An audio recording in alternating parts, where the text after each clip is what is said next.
नमस्कार, सुप्रभात. आज आपण विष्णू सहस्त्रनामाच्या 28व्या श्लोकाचा अर्थ समजून घेऊया. मी डॉक्टर शैला दिनकर आपटे. इदम नमः श्रीकृष्णार्पणमस्तु. 28वा श्लोक असा आहे. वृषा हि वृषभो विष्णू वृषपर्वा वृषोदरा वर्धनो वर्धमानश्च विविक्तः श्रुतिसागरा. आता इथे वृष शब्दावरती अनुप्रास साधलेला दिसतो. हा श्लोक थोडासा समजायला थोडासा अवघड आहे. आता यातला पहिला शब्द म्हणजे वृषाही. मनुष्य जेव्हा यज्ञ करतो तेव्हा तो काहीतरी निस्वार्थी सेवा करत असतो. निस्वार्थीपणे दुसऱ्याच्या समाजाच्या कल्याणासाठी काहीतरी करत असतो. आणि या यज्ञामध्ये तो बऱ्याच गोष्टी समर्पित करतो, आहुती देत असतो. या सगळ्या ज्या आहुती देतात त्याला म्हणतात वृषा. तसंच या गोष्टी समर्पित केल्यानंतर जो यज्ञ करणारा आहे त्याच्या व्यक्तिमत्वामध्येही बदल होतो. हा व्यक्तिमत्वामध्ये जो बदल होतो किंवा त्याच्यामध्ये जे तेज निर्माण होतं ते तेज म्हणजे पण वृषा. आता हे तेज निर्माण करणारे किंवा हा सगळा बदल घडवून आणणारे कोण, तर भगवंत. म्हणून भगवंतांचं नाव वृषाही. पुढचा शब्द आहे वृषभा. वृष हा शब्द वैदिक शास्त्रामध्ये धर्म या अर्थाने आहे. म्हणजे धर्मला तो निर्देशित करतो. आपल्या शरीरामध्ये प्राण आहे म्हणजे चैतन्य आहे. हे चैतन्य असल्यामुळेच आपण काहीतरी एक व्यक्ती म्हणून ओळखले जातो. आता आपल्या शरीरामध्ये चैतन्य असणे हा आपला धर्म आहे. आणि हा धर्म आपल्याला कोण बहाल करतं, तर भगवंत. म्हणजे भगवंत या चैतन्याचा सर्व प्राणी मात्रांवर वर्षाव करतात. या धर्माचा किंवा या गुणधर्माचा भगवंत सर्व जिवंत प्राण्यांवरती वर्षाव करतात. जो सर्व भक्तांच्या वरती तजेलदार आरोग्य, ज्वलंत भक्ती आणि अतीव शांततेचा वर्षाव करतो. असं कोण, तर भगवंत. आपल्याला आपल्या शरीरामध्ये तजेला निर्माण होतो किंवा एखादा भक्ती करणारा असेल तर त्याची भक्ती ही ज्वलंत भक्ती ठरते. त्याच्यामुळे त्याला ओज किंवा तेज प्राप्त होतो. तो माणूस उठून दिसतो. इतर माणसांच्या समोर असा माणूस उठून दिसतो.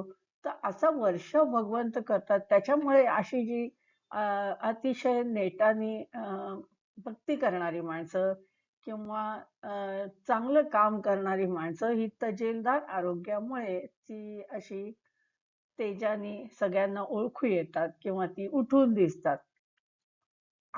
असं हे तेज बहाल करणारे किंवा त्यांच्या काही माणसांच्या भोवती आपल्याला ओरा दिसतो. म्हणजे आपण असं म्हणतो की त्यांच्याकडे बघूनच कळतं की ही माणसं तेजपुंज आहेत. तर ही जी गोष्ट प्रदान करणारे जे कोणी आहेत ते कोण आहेत, तर नारायणच आहेत. म्हणून भगवंतांना म्हटलं वृषभा.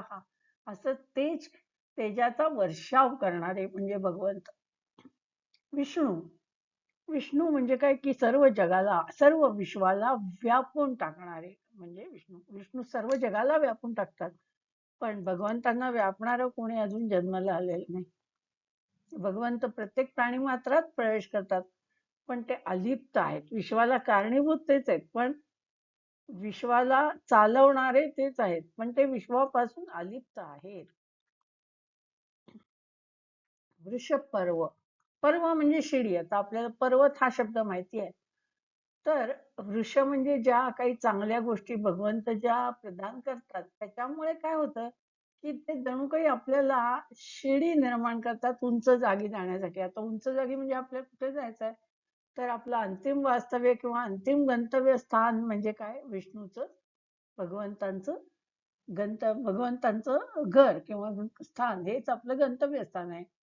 तर ते गंतव्य स्थानामध्ये पोहोचण्यासाठी आपण जर भगवंतांची छान भक्ती केली तर ते आपल्याला शिडीचं उद्यान जनरेट करतात. म्हणजे एक आपल्यासाठी शिडी निर्माण करतात की ज्या योगे आपण भरभरती शिडी चढून भगवंतांच्या पर्यंत पोहोचू शकू. पण हे करण्यासाठी आपल्याला भगवंतांची कृपा मात्र प्राप्त व्हायला पाहिजे.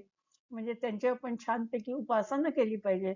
तर ते आपल्यासाठी उत्क्रांतीची शिडी उभी करतील आणि आपल्याला पटपट ती शिडी चढून मोक्षापर्यंत जाणं सोपं होईल. तर वृक्ष पर्व म्हणजे भगवंत हे अशी शिडी आहेत. पण ते अशी शिडी कोणासाठी लावतात, फक्त ज्या निस्सिम भक्तासाठीच ते अशी शिडी लावतात.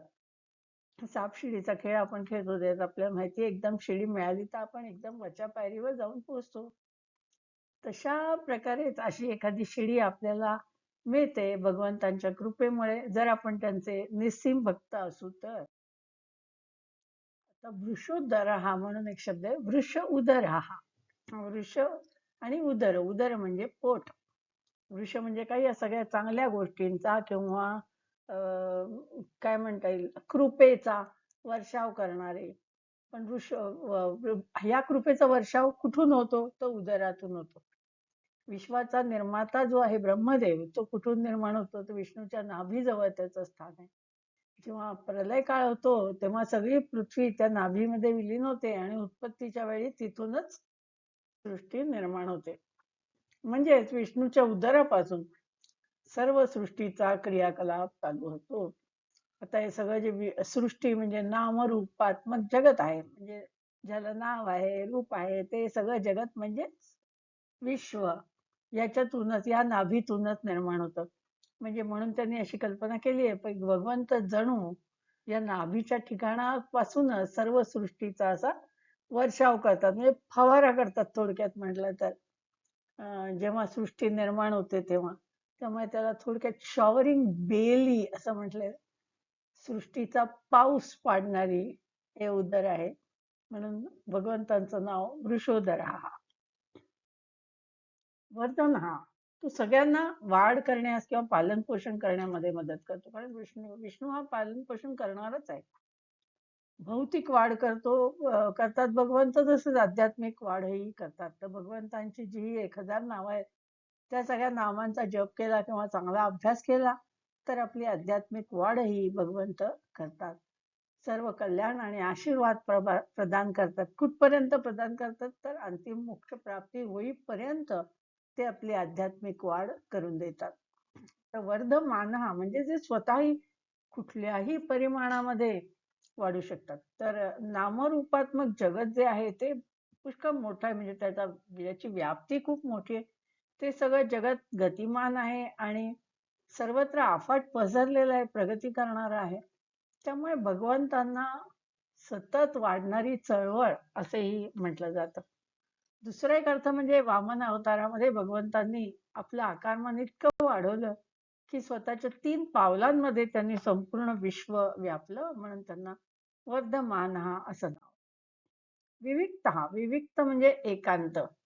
म्हणजे आपण आता समजा म्हटलं आपल्याला स्वप्न पडलं तर स्वप्न, त्याच्यानंतर स्वप्न पाहणारा म्हणजे आपण, याच्यापेक्षा जाग करणारा हा कोणीतरी वेगळा आहे ना, तिसरा आहे. त्यामुळे संपूर्ण नामरूपात्मक जगत आणि त्याच्यामध्ये असणाऱ्या दुःख सुख वासना याच्यामध्ये आत्मा म्हणून काहीतरी आहे, म्हणजे चैतन्य खेळत असतं त्याच्यामध्ये. पण तरी सुद्धा भगवंत त्याच्यापासून अलिप्त आहेत. भगवंत त्याच्यामध्ये लिप्त होत नाहीत. भगवंत या संसाराच्या सर्व घडामोडींपासून अलिप्त आहेत. ते अपरिवर्तनशील आहेत. म्हणजे ब्रह्मामध्ये किंवा भगवंतांच्या त्यांच्या गुणधर्मामध्ये काही बदल झालेला आपण ऐकतो का? किंवा त्यांची अशी वाढ झालेली आपण बघतो का? तर नाही. ते सतत एकांतात मग्न असतात, म्हणून त्यांना म्हटलंय विविक्तः. गीतेमध्ये सांगितल्याप्रमाणे जगत भगवंतांमध्ये आहे पण भगवंत त्यांच्यामध्ये नाहीत, म्हणजे ते त्याच्यापासून अलिप्त आहेत, लिप्त होत नाहीत ते त्याच्यात. तुम्ही काही वाईट कर्म केलं तर ते तुमच्याकडे, तुम्ही चांगलं काम करा, मी तुम्हाला मदत करतो, एवढीच त्यांची भूमिका असते. श्रुती सागर हा भगवंत हे श्रुतीचे सागर आहेत.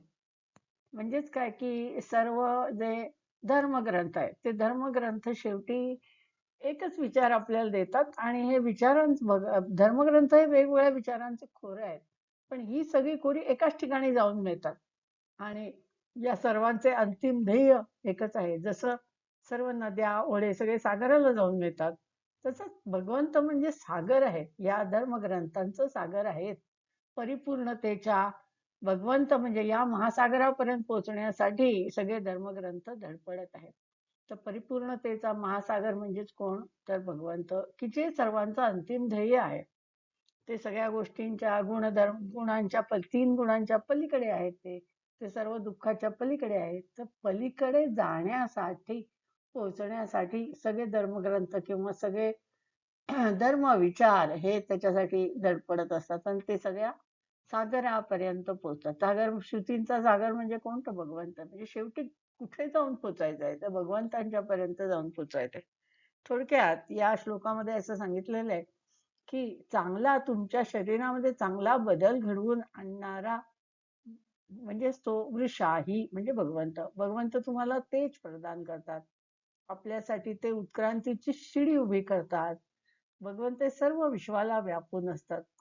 सर्व सृष्टीवरती भगवंतांच्या नाभीतून सर्व सृष्टीचा पाऊस पडतो.